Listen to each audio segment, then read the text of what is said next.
विचारे साहेब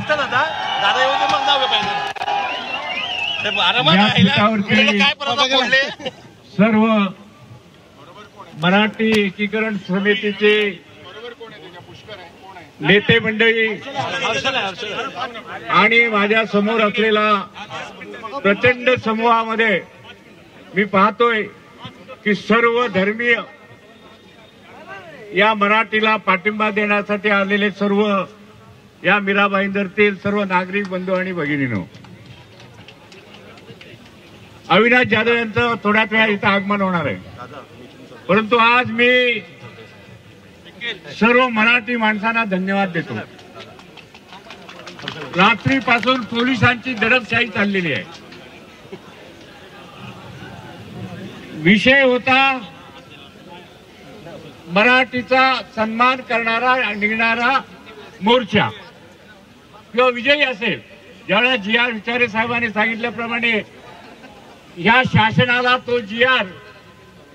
मागे घ्यावा लागला, त्यांना शरणागती पत्करावी लागली आणि त्याच्यामध्येच पहिल्यांदा मराठी माणसांच्या एकजुटीचा विजय झालेला होता। सकाळी या शहरातील आमदार नरेंद्र मेहता यांचं वक्तव्य वाचून पाहिलं मी चॅनलवरती।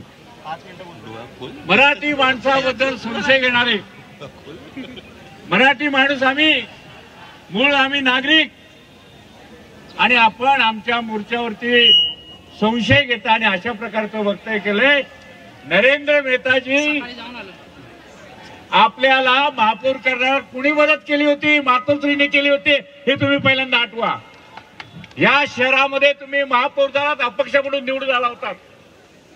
या शहरामध्ये तुम्ही अपक्ष म्हणून निवडून आला होतात आणि त्यावेळेला माननीय उद्धवजींना सांगून आम्ही आमची मतं आणि आप्पा वसईवाले विरारवाले यांची मतं बहुजन पक्षाचे आम्ही देऊन तुम्हाला महापौर बसवलं होतं। पण आता लक्षात ठेवा, ज्या मराठी माणसाने तुला महापौर म्हणून तुम्हाला याचं नेतृत्व करायची संधी दिली, तुमच्या राजकीय दरवाजे खुलले, तीच मराठी माणसं तुम्हाला उद्ध्वस्त केल्याशिवाय राहणार नाही। अशा प्रकारचा मी नरेंद्र मेहतांना इशारा देऊ इच्छितो आणि इथेच थांबतो। जय हिंद, जय महाराष्ट्र।